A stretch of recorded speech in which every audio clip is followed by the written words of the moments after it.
communication, marketing, recrutement. Vos besoins ont des solutions vidéo avec Décideur TV, le studio.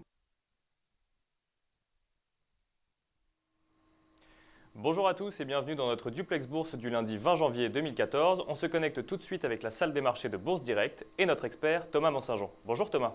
Bonjour Nicolas.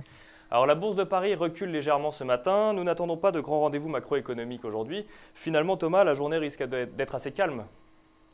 Certainement une journée calme et creuse en termes de volume. Effectivement, pas de rendez-vous macroéconomique. Ce matin, on a simplement eu la croissance chinoise qui a déçu avec un ralentissement de moins 0,10% par rapport au troisième trimestre. C'est essentiellement du fait de la baisse de la demande et des investissements. Du coup, le marché asiatique a un petit peu souffert avec Tokyo en baisse de 0,60%, le Shanghai 0,75% et Hong Kong 0,90%. Donc, dans ce sillage, on va dire la bourse de Paris en très légère baisse. La semaine, on aura quelques publications de résultats, mais pour aujourd'hui, ça risque d'être, comme vous le disiez, très très calme. Alors, dans ce contexte, quels sont les supports et résistances à surveiller aujourd'hui ? Alors, la grosse résistance 4335, c'est vraiment un cap qu'il faudrait passer pour accélérer avant d'envisager les plus hauts à 4356. Pour ce qui est des supports, on surveillera 4290, et tant que ce niveau n'est pas enfoncé, on reste sur une tendance un petit peu neutre et bancale. On devrait rester là-dedans pour la séance. Si on devait enfoncer 4290, 4265 serait un niveau de support majeur. Alors, au niveau des valeurs maintenant, je crois que deux valeurs ont retenu votre attention. Il s'agit de Peugeot et Air France. Effectivement, Peugeot et Air France, deux valeurs qui sont en baisse aujourd'hui à la bourse. Peugeot, 5% de baisse. Le groupe PSA a validé un projet d'entrée dans le capital de l'État français et du chinois Dongfeng.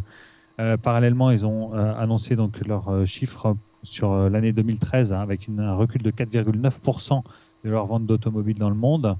La performance de Peugeot en Chine, qui est assez remarquable, n'a pas compensé les faiblesses en Europe avec une baisse de 7,3% des volumes en Europe.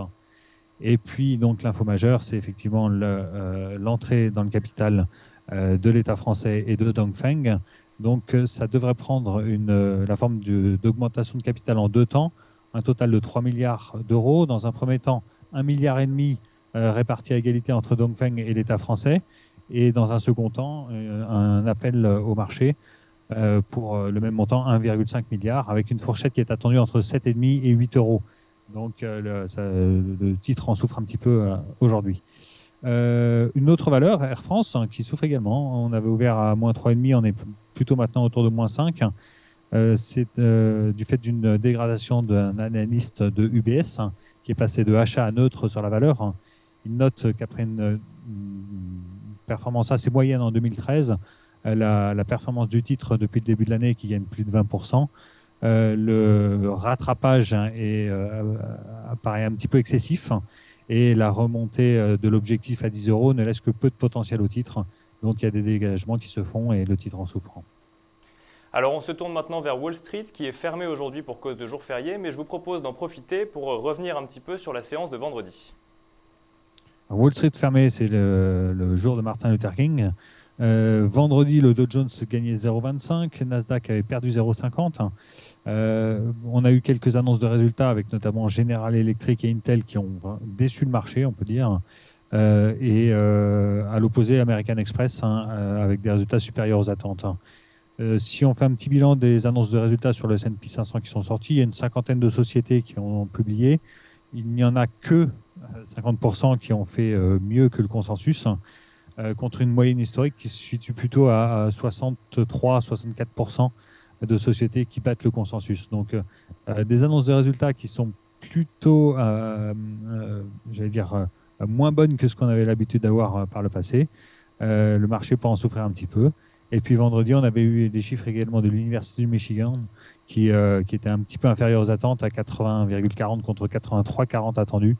Donc ça a pesé un petit peu sur le marché. Merci beaucoup Thomas pour toutes ces précisions. On se retrouve demain pour un nouveau duplex. En attendant, très bonne séance à tous et à demain.